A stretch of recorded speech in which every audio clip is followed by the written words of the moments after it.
Today I'm going to be talking about paperback books. You see them everywhere, don't you, when you go to the charity shops? Paperback books all over the place. Sadly, a lot of them are getting recycled now at charity shops because they just do not have the space.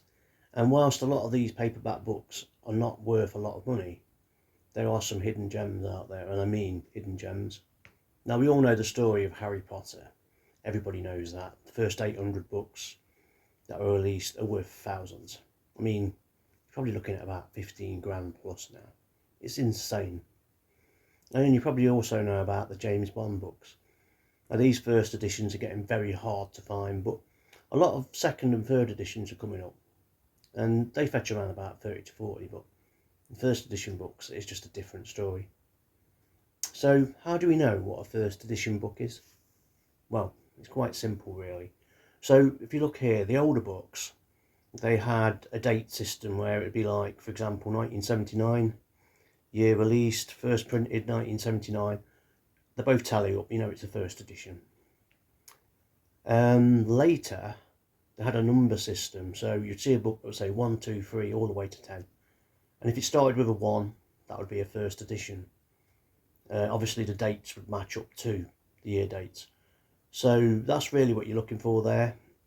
And if it would be like 2 to 10, then it's a second press. 3 to 10, it's a third press. You get the picture. So what do we look out for now? I'm just going to go through it very quick. Just some of the books that I've found that I've been looking at.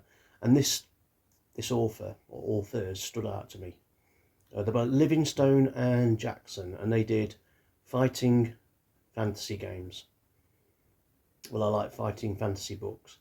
And these books now, if you can see from the screen, some of them are fetching up to £200, if not more.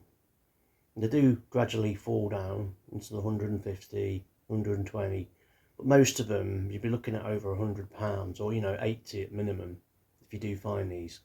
Obviously, you do check the first editions, but even if they're not, that these books are still worth picking up, even if they're not first editions. So obviously, rewinding back to the 80s and the 70s, Star Wars books. These are really interesting, these are, because I used to have quite a few of these about 10 years ago when I first started car booting. They're only worth about £8. They weren't worth selling.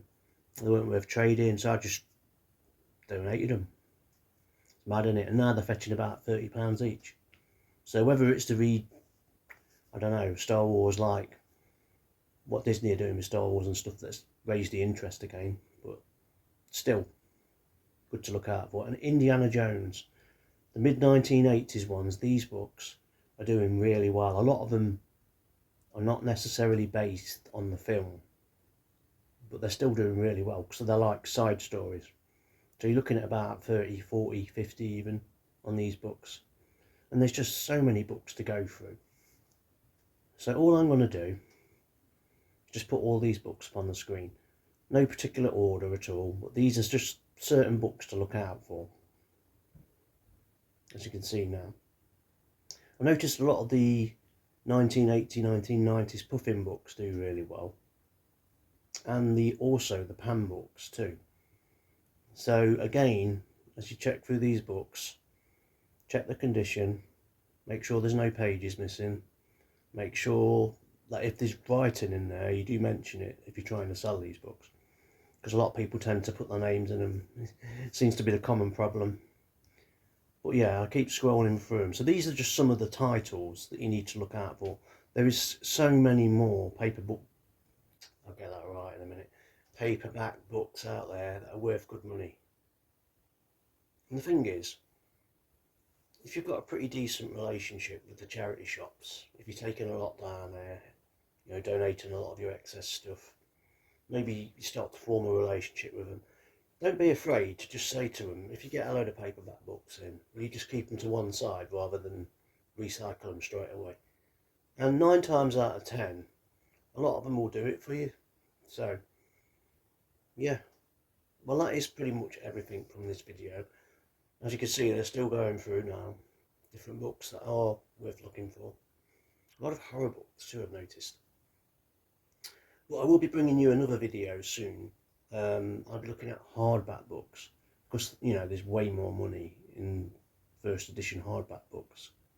And with the way things are getting recycled so frequently, book-wise, it's going to be very hard to find a lot of these titles soon. So some of them may go up in value.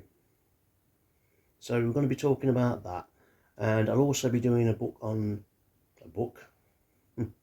I'll be doing a video on magazines too. Things like TV Times, historical books, magazines rather, Vogue. And just looking at the price guide on them really. Not done Funko Pop today because it's just too much to study. But I just want to say to all of the new subscribers and to all you long-term subscribers, thank you so much for supporting the video. And I'm going to bring you so much more stuff soon. So stay tuned.